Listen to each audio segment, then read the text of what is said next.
Cours 5.2 En chemin vers Jérusalem, suite. Pour profiter de cette vidéo, il est absolument indispensable que vous ayez lu attentivement les chapitres 11 à 13 de l'évangile de Luc. Nous sommes dans la dernière année du ministère de Jésus. La fin du chapitre 11 et les chapitres 12 et 13 de l'évangile de Luc rendent compte du combat spirituel qui commence entre la vérité telle qu'elle est en Jésus-Christ et le formalisme faussement pieux d'hommes obstinés au point de s'engager sur le chemin du meurtre. La foule va lentement se laisser gagner par cette position haineuse des chefs et des religieux. La réjection de Jésus est proche, elle est même très proche. Dans le chapitre 11, le combat spirituel s'engage. Le Seigneur dénonce avec autorité les séductions, l'incrédulité, la fausse piété. Les derniers versets du chapitre décrivent l'hostilité infiniment triste et coupable des ennemis du Seigneur. Le verset 53 dit que les religieux le pressaient violemment, lui tendant des pièges pour surprendre quelques paroles sorties de sa bouche. À la fin de cette section, les positions sont prises. Jésus déclare avec douleur que Jérusalem tue ceux qui lui sont envoyés et elle le tuera aussi. Il prophétise la dévastation future de la cité rebelle. Dans ce contexte de combat, le Seigneur exhorte constamment les siens à la vigilance dans toutes les directions. L'hostilité du clergé du temps de Jésus révèle son vrai état spirituel. Son maître caché est Satan lui-même. Et cette hostilité se manifeste au chapitre 11, lorsque la délivrance glorieuse d'un pauvre démoniaque muet est refusée et froidement, délibérément par des hommes qui cèdent à la vérité et qui refusent de céder à la vérité qui conduira le Seigneur à dire d'eux qu'ils s'engagent sur la voie du blasphème contre le Saint-Esprit. Ce péché n'est pas à proprement parler un péché de la chair. C'est attribuer à Satan en pleine connaissance de cause l'action du Saint-Esprit, le baptême du Saint-Esprit qui sera donné plus tard justifiera l'importance de la présence de l'Esprit dans la vie des témoins de Jésus-Christ. En dépit de toute l'obstination des chefs et des docteurs de la loi, le Seigneur tente de les toucher à salut par une série de flèches de vérité. Accusé de chasser les démons par la puissance de Satan, autrement dit d'être un magicien, le Seigneur répond « Comment Satan pourrait-il chasser Satan ? Un royaume divisé contre lui-même ne peut subsister. » Ils sont donc entièrement dans l'erreur. Quand le Fils de l'homme délivre, il lie l'homme fort et pille ses biens, et la victime est véritablement délivrée, comme dans le cas du démoniaque guéri. Et Jésus accuse ces hommes au cœur dur quant à cette génération méchante et rebelle qui demande un miracle, dit-il, qu'elle se souvienne de Jonas. Dieu l'envoya auprès des païens qui l'écoutèrent et se repentirent. La reine païenne du Midi, la reine de Séba, glorifia Dieu en entendant Salomon. Dans la personne du Fils de l'homme, il y a plus que Salomon, plus que Jonas, et vous ne croyez pas. Vous ne vous repentez pas, c'est pourquoi la condamnation vous attend. Le jugement tombe. Ils sont condamnés. Jésus a compris qu'il ne reviendrait pas en arrière. Puis, le Seigneur revient à l'image de la lampe, dont la fonction est d'éclairer. Cette image s'adresse à tous les croyants. Oui, Dieu a donné la lampe de la vérité par sa parole et son Esprit Saint. Prenez garde à ce que vous en faites. Prenez garde que la lumière qui est en vous ne soit ténèbres. La manne inutilisée qui pourrissait et devenait infecte exprime un principe divin. La vérité non obéie devient un canal de séduction et de ténèbres. Telle est la menace qui pèse aujourd'hui sur ceux qui, ayant la parole de vérité, refusent de se soumettre à ces exigences. Invité chez un pharisien orthodoxe à l'excès, qui songe davantage à éprouver Jésus plutôt que de chercher à comprendre le Seigneur, parle en prophète de l'Éternel qui juge l'infidélité d'Israël. Rien n'échappe au regard de vérité de Jésus. Dieu est amour, mais il est aussi justice. il est aussi un feu dévorant. Il est déjà ce Fils de l'homme d'Apocalypse 1 qui vient juger sa maison. Sa sévérité est sans ménagement à l'égard des responsables religieux qui se servent eux-mêmes au lieu de paître le troupeau de l'Éternel. Aucun ménagement pour l'hypocrisie. C'est la sainte colère du Dieu de l'Ancien Testament qui s'exprime par la bouche du Fils contre l'infidélité et la prostitution du cœur. Dans ce contexte de fausse piété et d'opposition, le thème principal de l'enseignement du Seigneur à ses disciples est la vigilance. Vigilance dans toutes les directions, en toutes choses, car les périls sont nombreux.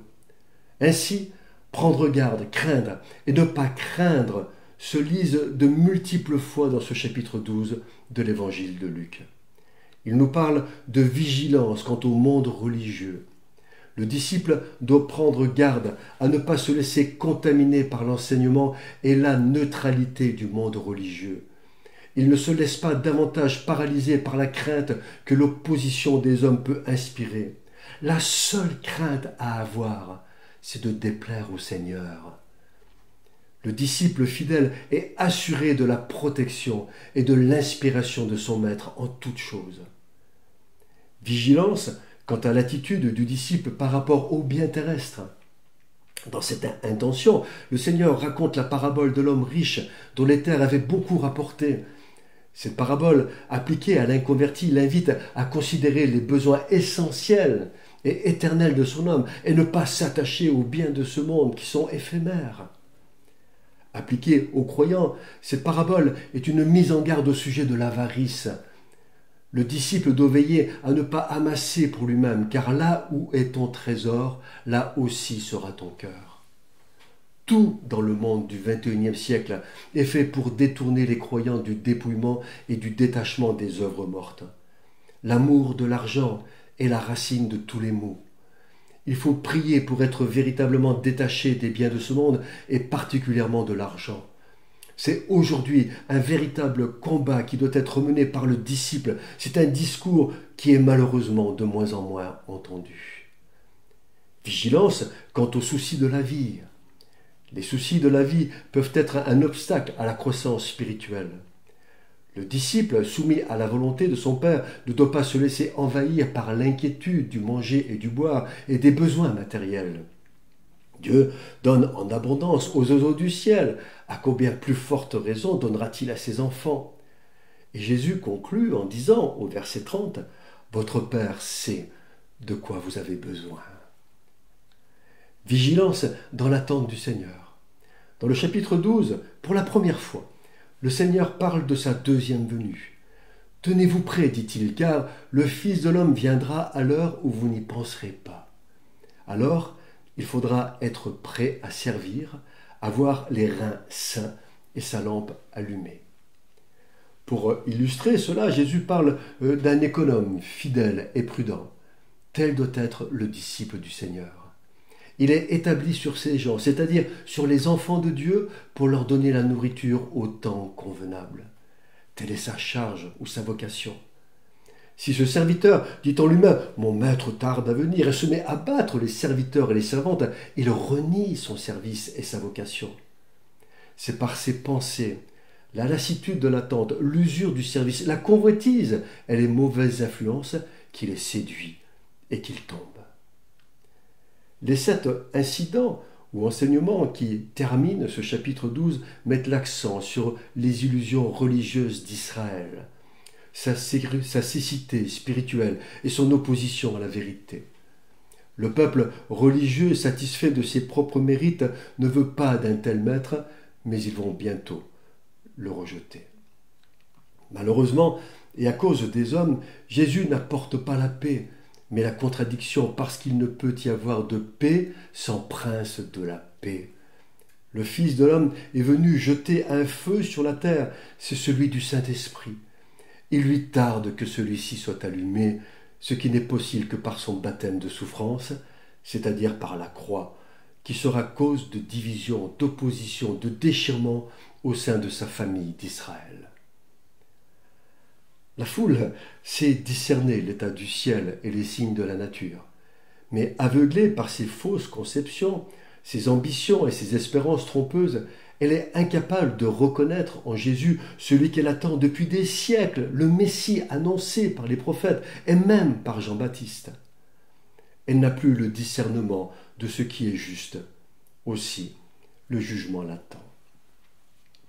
C'est pour cela qu'au premier verset du chapitre 13, qui font référence à un massacre perpétré par Pilate, Jésus dit à Israël, « Si vous ne vous repentez pas, vous périrez tous également. » C'est un avertissement que le Père vous accorde. Aujourd'hui, sommes-nous à l'écoute des avertissements de Dieu lorsqu'il se passe des choses étonnantes? Les considérons-nous comme des phénomènes naturels dus aux inepties de l'homme, ou voyons-nous derrière les événements un Dieu de compassion qui avertit les hommes? Le monde est tellement matérialiste qu'il ne spiritualise plus rien. Or, la réalité est spirituelle. Et le diable qui est méchant ne se prive pas de faire moquer les sonneurs d'alerte accusés de tout spiritualiser. Et pourtant, nous croyons que tout est à Dieu et que rien se produit par hasard dans le monde. C'est dans ce même chapitre 13 que les pharisiens montrent toute la dureté de leur cœur. Nous sommes un jour de sabbat, symbole de l'alliance, de la bénédiction et du bonheur que Dieu veut pour son peuple. Une femme qui ne peut plus se redresser depuis 18 ans attire le regard de Jésus qui, ému de compassion, la guérit sur le champ. Le chef de la synagogue est tellement opposé au Seigneur qu'il ne lui adresse même pas la parole et s'adresse durement au malade, disant « Il y a 6 jours pour travailler. Venez donc vous faire guérir ces jours-là, et non pas le jour du sabbat. » Ils font du sabbat un fardeau de contraintes rituelles qui annule le plan de Dieu qui est de délivrer les hommes des chaînes déposées par Satan. Dépité. Et pour redonner de l'espoir, Jésus parle alors du royaume de Dieu qui arrive bientôt. Il le compare à une semence jetée dans un jardin. Elle pousse et devient un arbre où les oiseaux font leur nid. Dans le contexte de ce chapitre, les oiseaux opportunistes sont les membres du clergé d'Israël qui, au lieu de prendre soin du troupeau de Dieu, se servent eux-mêmes en premier.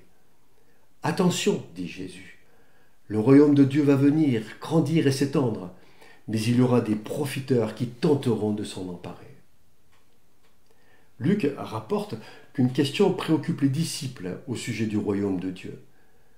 Ils disent « N'y a-t-il que peu de gens qui soient sauvés ?» Jésus répond par une métaphore. Il faut entrer par la porte étroite. Cette porte n'est ouverte que pour un temps. Je suis la porte du royaume. Et il ajoute qu'il y aura des païens qui seront à la table du royaume. Ainsi, le Seigneur annonce le rejet provisoire d'un Israël incrédule ou superficiel et la réception des païens repentants du salut en Jésus-Christ. Les 5 derniers versets du chapitre 13 servent de conclusion à cette section et sont un avertissement solennel à Israël. Quelqu'un dit à Jésus de fuir, car Hérode veut le tuer. Il ne fuit pas, car il sait que c'est à Jérusalem que ça doit se passer, au temps fixé par Dieu lui-même. Bien sûr, ce n'est pas de Jérusalem en tant que ville constituée de maisons dont il s'agit, mais de l'autorité spirituelle qu'elle représente en tant que ville de Dieu. La ville, à ce moment de son histoire, est rebelle aux voix des prophètes et à celles du Fils de l'homme. La condamnation de la ville est inévitable. Votre maison vous sera laissée déserte. Quelle douleur dans ces mots du Seigneur! Combien de fois ai-je voulu rassembler tes enfants, et vous ne l'avez pas voulu. Dieu laisse à l'homme la liberté et la responsabilité de céder ou de résister à sa volonté. Aujourd'hui, il n'y a plus de temple dans Jérusalem. Israël ne connaîtra plus rien de la présence de l'Éternel, ni de son Fils, ni du Saint-Esprit, jusqu'au jour où les yeux, qui avaient été aveuglés pour notre salut, s'ouvriront à nouveau et tourneront les regards vers son Messie crucifié et ressuscité. Il dira enfin « Béni soit celui qui vient au nom du Seigneur » Ce verset est un des signes du retour de Jésus pour gouverner la terre et rendre justice. Personne ne connaît le jour et l'heure de son retour. Ce sera une surprise terrifiante pour le monde. Mais pour ceux qui ont aimé son avènement, ce sera un jour de joie et de délivrance. Le monde sera surpris, mais les enfants de Dieu ne devraient pas l'être.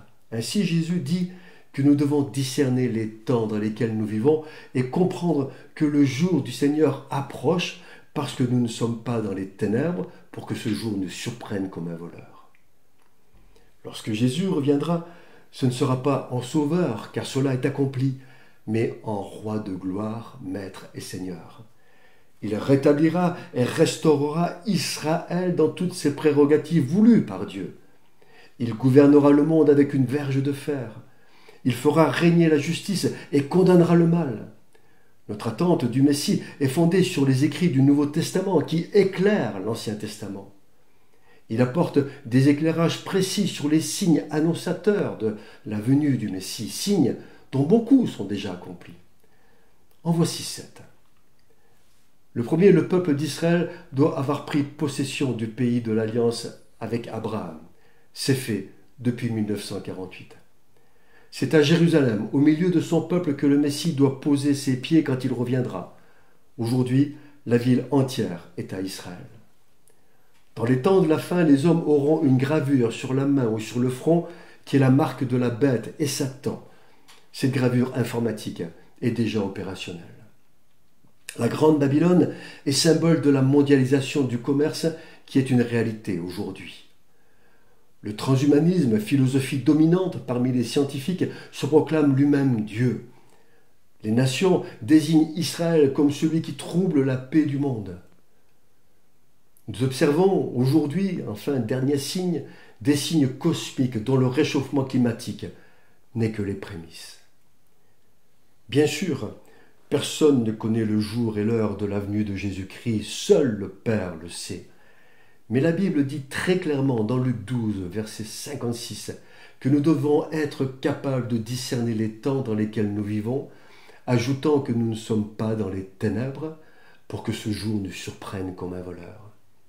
En attendant, nous avons le devoir de veiller, afin de ne pas être surpris parce que nous serons impardonnables, l'Évangile nous ayant tout annoncé d'avance. Nous sommes à la fin du cours numéro 5. Je vous invite donc, avant de poursuivre et de suivre la prochaine vidéo, à lire très attentivement les chapitres 14, 15 et 16 de l'Évangile de Luc, et que Dieu vous bénisse. Bonne lecture.